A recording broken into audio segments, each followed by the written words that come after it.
Guys, nahaharap ngayon ang Barangay Ginebra sa isang napakalaking problema.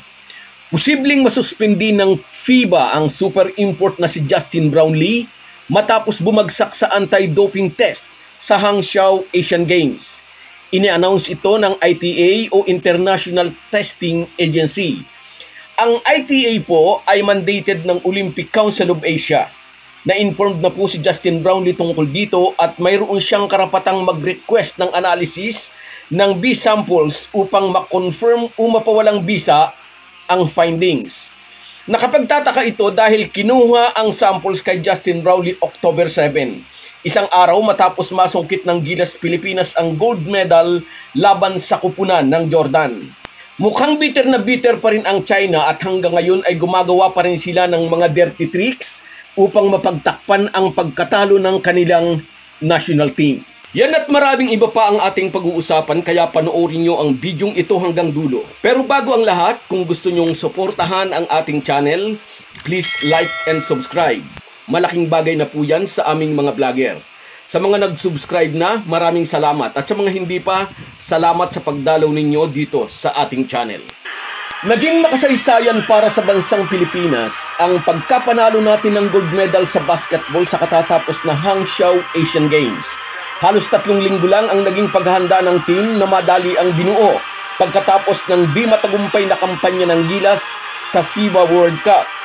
Hindi na natin ididetalye isa-isa kung paanong biglang naging Gilas head coach ang dating assistant ni Coach Reyes na si Tim Cone. Hindi na rin natin ididetalye kung bakit biglang naging Gilas team manager si Al Francis Chua kapalit ng dating team manager na si Butch Antonio. At ang SMC na rin ang naging primary sponsor ng national team bagamat nanatiling nakasuporta ang tunay na MVP, si Boss Manny B. Pangilinan.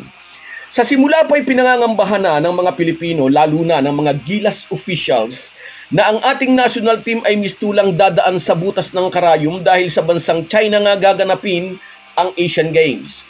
Noon pa'y may mga history na ang China sa paggawa ng mga dirty tricks sa kanilang mga kalaban kapag sila ang host ng event. Gusto nilang manalo sa anumang paraan lalo na't laban sa kupunan ng Gilas Pilipinas. Dito sa Asian Games, ang Gilas ay tinalo muna ng Jordan na pinangungunahan ni TNT import Randy Hollis Jefferson. Kaya naging mas mahirap ang daan ng ating national team. Kinailangan muna ng Gilas na talunin ang malakas ding kupunan ng Iran sa isang quarter-final knockout match. Pagkatapos lakdawan ang kupunan ng Iran, heto na ang kinatatakutang pakikipagtuos ng Gilas sa kupunan ng China sa semi-final match. Maraming dahilan para gustuhin ng China na talunin ang Gilas Pilipinas. Tinambakan ng ating national team ang kupunan ng China sa natapos na FIBA World Cup.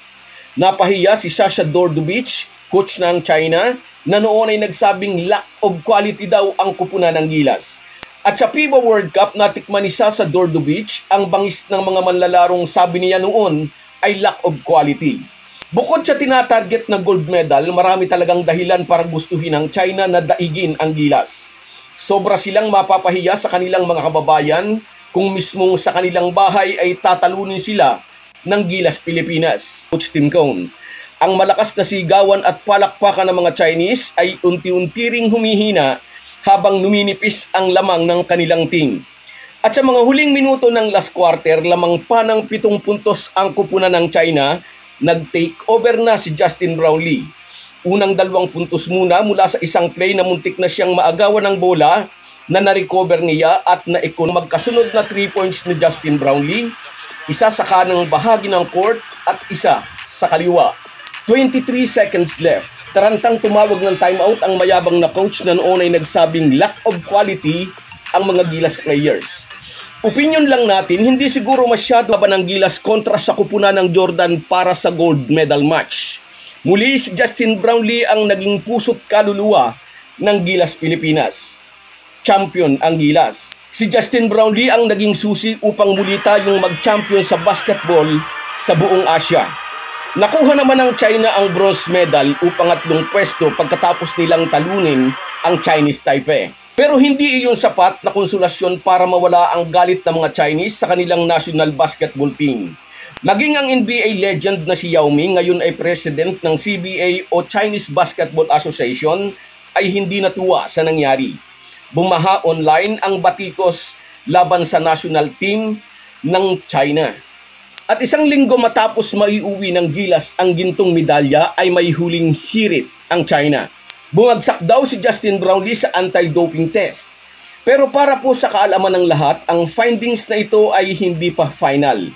May karapatan si Brownlee na iapila ang resulta o mag-request ng another test for B samples. Ang A samples po ay yung unang urine or blood sample. Ang B samples ay ang pangalawang specimen na kinuha kay Brownlee kapag nag-request ng another test. At katakataka rin sa isang player sa kupunan ng Jordan ang di umano'y bumagsak din sa anti-doping test. Ang Jordan at ang Gilas ang naglaban para sa gold medal match.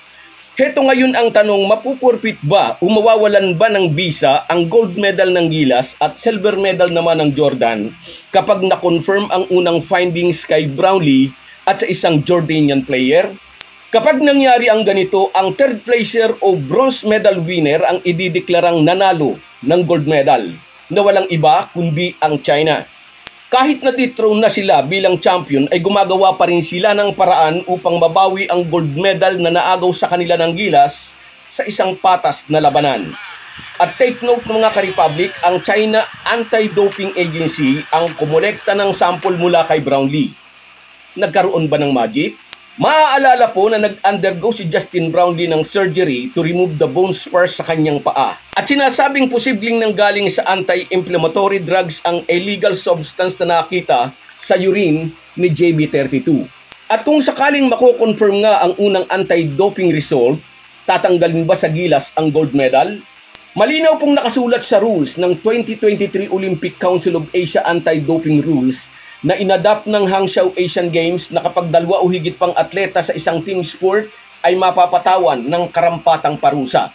Kung magpapositive uli si Justin Brownlee sa analysis of these samples, posibleng maban siya sa matagal-tagal na period of time, tulad ng nangyari noon kay Keeper Rabena na nakuha naman mula sa pag-inom niya ng energy drink after ng team practice. Magiging malaking dagok din ito sa Barangay Ginebra dahil kung isususpindi ng basketball governing body si Justin Brownlee, ay mawawalan sila ng mahusay na import. Pero umaasa tayo mga ka-Republic, bandang huli mapatutunayang inosente ang PBA 3-time best import. May awa ang Diyos. So guys, yan lang muna. Hanggang sa muli. Lahat po tayo ay may kanya-kanyang pinagkakabisihan, pero bigyan din po natin ng panahon ang espiritual na pangangailangan ng ating puso. Mag-ukol din po tayo ng panahon sa salita ng Diyos. Isang paalala po mula sa inyong Halo-Halo Sports Republic. Salamat po.